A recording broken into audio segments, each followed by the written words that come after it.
It was after midnight. Rob couldn't sleep. He got up and turned on the computer. He knew that the report that his team had to urgently get to the CEO would have already gone, but he wanted to have a look at it anyway. He couldn't sleep, but it had been on his mind all night. He made a promise to his wife that he'd be home for this special dinner, but he really wasn't there. Physically he'd come home, but mentally he just couldn't think and concentrate on anything. His mind was totally absorbed with the report. So he sat down in his office in the dark, quiet room, everyone else in the house asleep, his wife not particularly happy about his behaviour that night, and he looked at the report that had been sent through.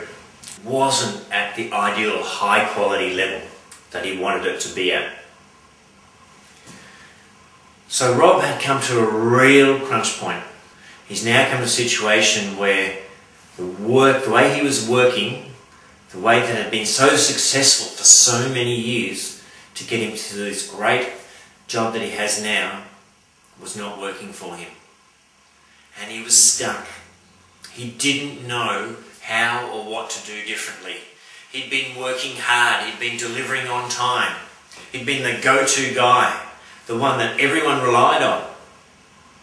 But now with this bigger promotion, it was just impossible for him to be hands-on in all of the reports and the key activities and strategies that were happening within his department, and work with his peers, and work with the senior management. What was he going to do? Getting up really early and going into work. He started to look over the report and decided he should make some changes. He made some notes, made some adjustments, and went to talk to his boss, Graham. Graham was a tall, skinny sort of guy, slightly balding, but with a deep voice, and someone who really relied on Rob. But Graham had also seen that there were some differences in the way Rob had been performing in his latest role. It had been over a year, getting close to a year and a half. And he could see quite clearly that while Rob was a very intelligent and very, very committed guy, he wasn't sure whether he could go much further. Anyway, so what became really important that Rob and Graham discussed and started to talk about was Rob's approach to management. So he encouraged Rob to explore more about his leadership style and work out what he wanted going forward. The biggest changes that he needed to see was to allow himself to step out of the day-to-day. He had to change from being the person who did the work to deliver on the key things. He had to change from that to stepping back as a manager and empowering and developing his people. Now that's not an easy thing to do. In just a few short months, he was able to make massive changes from the coaching program.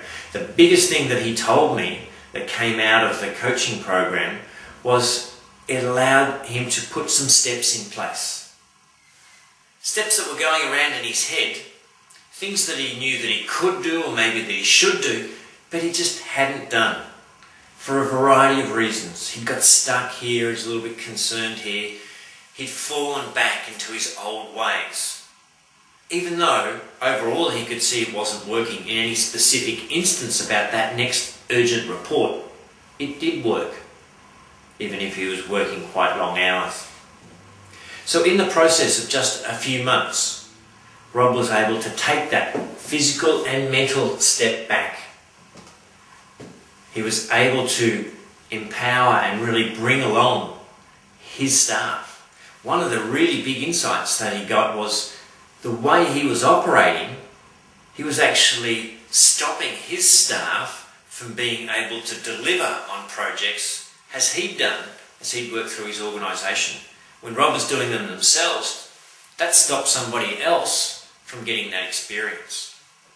Yes, there were going to be the risks associated with delegating these projects. Yes, there would be some time involved in training and mentoring these people, his staff, as they came along. But that's what needed to happen if Rob was going to make any changes and he was going to step up a level in terms of his management style, his leadership expertise. And that's exactly what Rob did. It was tough. At times he fell back into getting in there and doing things. At times he fell into telling people what they should do. At times he fell back into, just give it to me, it'll be quicker.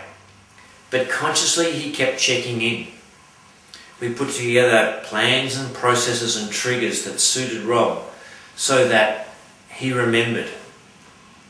Take the step back.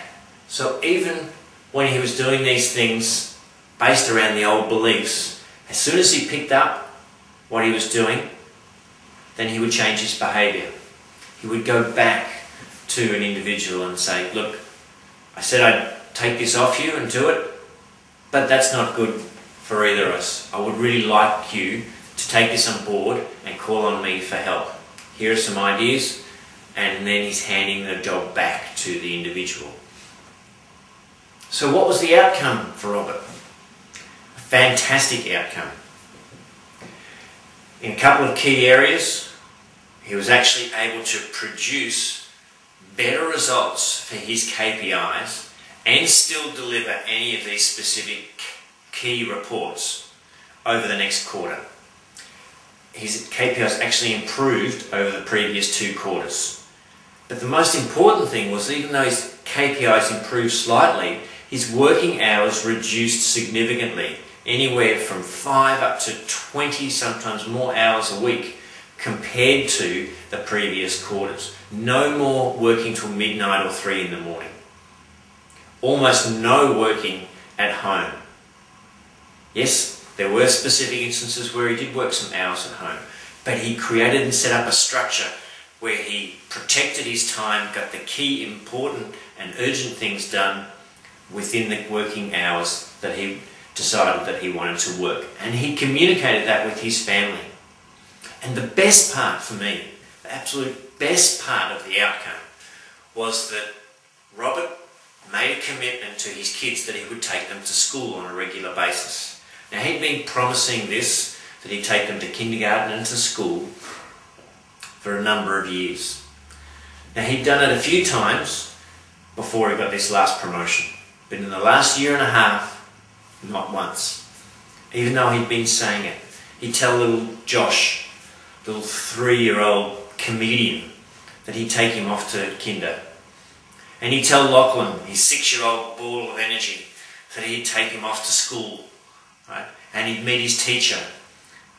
And he'd tell his daughter Hannah, 9-year-old, growing up very fast, that he would take her to school and meet her friends. And this is an age where 9, your daughter still wants you as your parents to meet her friends. When you get a bit older into the teenage years, sometimes that still doesn't happen. So Rob really had these great opportunities for getting involved in his kid's life, and he hadn't been doing that. Well, what had happened in making these changes was that 6 out of 8 weeks he had taken his children to school. On several occasions he'd actually taken them to breakfast before taking them on to school, and he'd been quite happy to then arrive at work at 9:30 or 10 o'clock, something that he just would not have considered previously. He wouldn't have seen that it was appropriate at all to arrive late on a consistent basis. But now he's got a totally different perspective of time and of what's effective and what achievement is as distinct from activity. That's what really touched me, that relationship with his kids. And when Robert was telling me about the smile on his wife Rebecca's face as he would leave one morning, taking the kids for breakfast and then on to school, he said that just made his day. His life had turned around, and that touched my heart. And to me, that's what quality of life is all about. It's about how you choose to spend your time. I hope this has been an insightful, enjoyable and entertaining little video series for you. And I wish you a very fun, enjoyable and satisfying life. Michael Irwin, signing off.